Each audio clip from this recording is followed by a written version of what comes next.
Wilujeng dalu Mbak Monika. Wilujeng dalu ugi Mas Joko Mano. Sajake omongane tek piye ngeten iki, Bang? Ketok nek bladekan jelas iki. Nggih. Bladekan. Terus pundi sawetawis mboten pinanggih. Nggih, pangestunipun sae. Niki bladekan laser niki juragan laser. Niki. Iya to, Bang. Niki. Ngaya genjik. Bocah ini ngendi ya? Bocah ini ngene. Lah iya, kayak buronanku. Iya, buronane Mbak Monika. Buronan iki barang. Nggih, Mbak Monika. Nggih. Kaseng kuyung kadang-kadang samudayanipun para lenggah para tamu awake dhewe diaturi sowan nengone Pak Yono, juragan sego goreng. Oh iya, sego goreng iki kelangananku, Mas. Kelangananmu? Iya, Yo nek jajan nang Karanganyar. Karanganyar. Alamat jelas Cedak Mitra. Oh iya. Dadi ngarep Mitra. Ngarepe ya. Dadi Nun Sewu dekat Mitra Karanganyar ngarepe. Ya insyaallah. Insyaallah nek kanggo ngidul mampir. Nggih Pak Yono nggih, Mbak Giatmi nggih. Nggih. Gratis dia seneng kamu gratis ta. Awake dhewe engko nek rono gratis, tapi nek gratis nek dandan ngene iki. Nek ra dandan ngene iki yo bayar. Lah, wong tek ya kae. Ini Mbak Monika, coba ulukmu sasno Pak Tarno apa sapa kono. Nggih, monggo.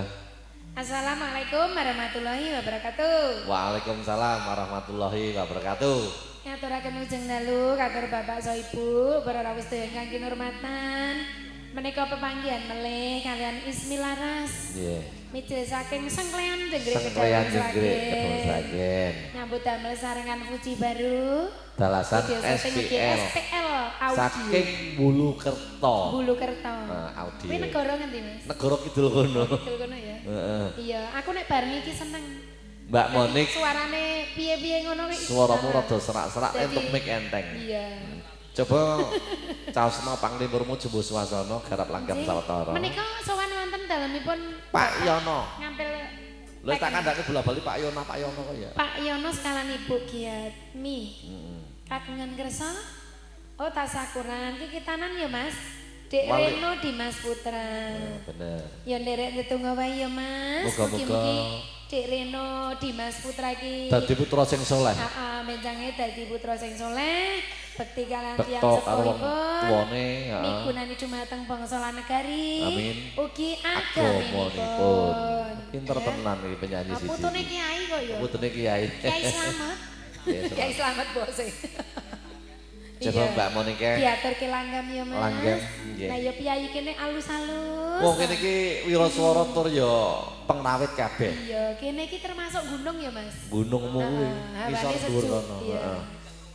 Iki tanggane Wawok karo Ansri. Pripun, Pak? Oh, Gunung Pegat. Oh, Gunung Anyar to niku. Oh, ana to tibake. Ada. Agi krungu iki aku. Gunung Pegat. Iki Nun Sewu Mbak Monika, kadang njenengan sampean gak melok rene, saiki pengen krungu rengeng-rengengmu sawetara. Ngene iki mboten rengeng-rengeng. Anu langsung mawon nggih. Langsung mawon. Napa niku mawon. dalan iki kaya bojo delok ya. Oh. Langit mendung. Langit mendung Iya, Kutha Ngawi. Langit mendung. Nggih. Udan ra masalah. Oh nggih. Udan iki. Menika berkah. Iya, berkah. Berkah. Monggo Kang Mas, nggone dalang pur. Langit mendung Kutha Ngawi jare Mbak Monika. Sing Jaipong wis teko. Ya ngene kon power. Suarane ndane piye ngono. Boten dados menapa kadang pametri Ibrahim mangke Nun Sewu kasuwun bantiun sabjantunipun gandeng kiyo sasi-sasi ngene rada bongkrek akhir rong dina. Mangga Mas Ismi.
saja iki Mbak Monica duwe kenangan tersendiri nang Ngawi.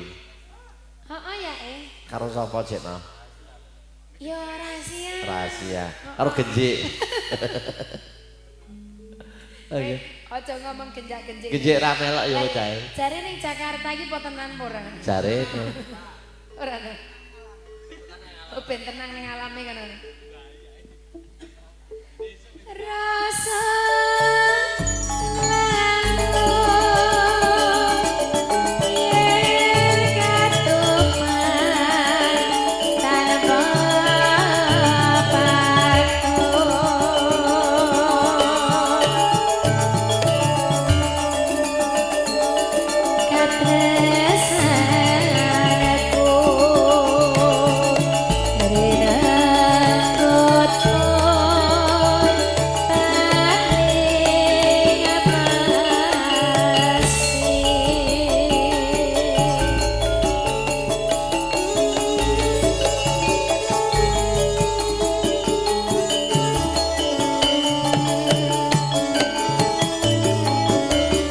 Bapak Ibu tasih sesarengan Ismilaras Puji baru video syuting di SPL audio Suwan nonton dalemipun Bapak Yono sekalian Bu Iyatmi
Lah yo gerongnya ning kono ning mburi meneng aja penting kono. Oke, marai semangat. Marai semangat. Sae. Mangga. Nak lebokne ya. Lebokno, Mbak. Ben penak. Rasa